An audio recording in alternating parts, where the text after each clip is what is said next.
സ്വകാര്യ ബസ് മേഖലയുടെ പ്രശ്നങ്ങൾ പഠിക്കുന്നതിനായി ഡി പത്മകുമാർ ചെയർമാനായ അഞ്ചംഗ കമ്മിറ്റി പഠനം നടത്തുമെന്ന് ഗതാഗത മന്ത്രി CP ജോൺ. സ്വകാര്യ ബസ് ഉടമകളുടെ ആശങ്കകൾ പരിഹരിക്കാൻ ബസ് ഉടമകളുമായി നടത്തിയ മന്ത്രിതല ചർച്ചയ്ക്ക് ശേഷമാണ് മന്ത്രി ഇക്കാര്യം അറിയിച്ചത്. വിവരങ്ങളുമായി MS വീണ ചേരുന്നു. വീണ, ഈ പ്രിയദർശിനി സൗജന്യ ബസ് യാത്രയ്ക്ക്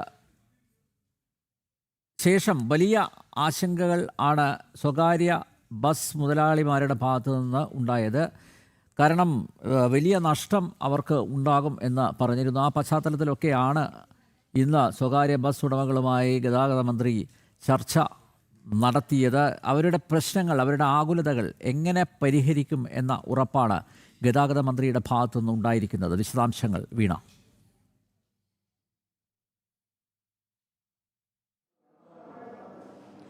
അനിൽ തമ്പിയാർ, 2 മണിക്കൂർ നീണ്ടുനിന്ന ഈ ഒരു യോഗമാണ്, അതായത് ചർച്ചയാണ് ഇപ്പോൾ അവസാനിച്ചിരിക്കുന്നത്. സംസ്ഥാനത്തെ സ്വകാര്യ ബസ് ഉടമകളെല്ലാം തന്നെ മന്ത്രിയുമായുള്ള ഈ ഒരു ചർച്ചയിൽ പങ്കെടുത്തിരുന്നു. ഏറ്റവും പ്രധാനപ്പെട്ടതായി ഉന്നയിച്ച വിഷയം എന്ന് പറയുന്നത് സംസ്ഥാനത്ത് 1 മാസങ്ങൾക്ക് മുമ്പ് UDF സർക്കാർ നടപ്പാക്കിയ പ്രിയദർശിനി ബസ്സിലെ യാത്രകൾ, അതായത് വനിതകൾക്കുള്ള സൗജന്യ യാത്രാ പദ്ധതി സ്വകാര്യ മേഖലയ്ക്ക് കനത്ത തിരിച്ചടിയാണ് നൽകിയിരിക്കുന്നത്. അതിനാൽ തന്നെ ഈ സ്വകാര്യ മേഖലയെ താങ്ങുന്നതിന് തരത്തിലുള്ള, അവരെ സംരക്ഷിക്കുന്ന തരത്തിലുള്ള അവർക്കുണ്ടായ സാമ്പത്തിക പ്രയാസങ്ങൾ അത് പരിഹരിക്കുന്നതിനുള്ള നടപടികൾ ഉണ്ടാകണമെന്നുള്ളൊരു ആവശ്യമാണ് ഈ ഒരു യോഗത്തിൽ ഉയർന്നത്. അത് അനുഭാവപൂർവ്വമായിട്ടുള്ള തീരുമാനമാണ് ഉണ്ടായെന്നുള്ള വിവരങ്ങളാണ് പുറത്തുവരുന്നത്. ആ യോഗത്തിന് ശേഷമാണ് ഗതാഗത മന്ത്രി CP ജോൺ മാധ്യമങ്ങളെ കണ്ടത്. സർക്കാർ ഈ സ്വകാര്യ ബസ് മേഖലകളുടെ ഉണ്ടാകുന്ന വിഷയങ്ങളിൽ അനുഭാവപൂർവ്വമായിട്ടുള്ള തീരുമാനങ്ങൾ എടുക്കും. അവരുടെ എല്ലാ വിഷയങ്ങളും ശ്രദ്ധാപൂർവ്വം തന്നെയാണ് കേട്ടത്. 12 വിഷയങ്ങളിൽ അവർ ഉന്നയിച്ച 12 അജണ്ടകളിലാണ് 2 മണിക്കൂർ നീണ്ടുനിന്ന ഈ ഒരു യോഗത്തിൽ ചർച്ച എന്നുള്ളതാണ് നമുക്ക് മനസ്സിലാക്കാൻ സാധിക്കുന്നത്. അതിൽ ഏറ്റവും എടുത്തു പറഞ്ഞ വിഷയം ഇത് തന്നെയാണ്. പ്രിയദർശിനി പദ്ധതി നടപ്പാക്കി സംസ്ഥാനത്തെ വനിതകൾക്ക് സൗജന്യ യാത്ര നടപ്പാക്കിയതോടുകൂടി വനിതാ യാത്രക്കാരുടെ എണ്ണത്തിൽ വലിയൊരു കുറവുണ്ടായിട്ടുണ്ട്.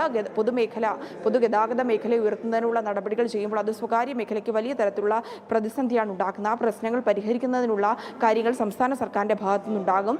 K പത്മകുമാർ അധ്യക്ഷനായിട്ടുള്ള 5 അംഗ കമ്മിറ്റി ഈ വിഷയവുമായി ബന്ധപ്പെട്ടുള്ള ചർച്ചകൾ, ഒരു പഠനം നടത്തും. ഈ ബസ് ഉടമകളുമായി ബന്ധപ്പെട്ട് ചർച്ച നടത്തും. അവരുടെ പ്രശ്നങ്ങൾ വിശദമായി തന്നെ കേൾക്കും. 1 മാസത്തിനകം തന്നെ ഇതുമായി ബന്ധപ്പെട്ടുകൊണ്ടുള്ള റിപ്പോർട്ട് ഗതാഗത വകുപ്പിനും, അതായത് സംസ്ഥാന സർക്കാരിന് തന്നെ സമർപ്പിക്കും.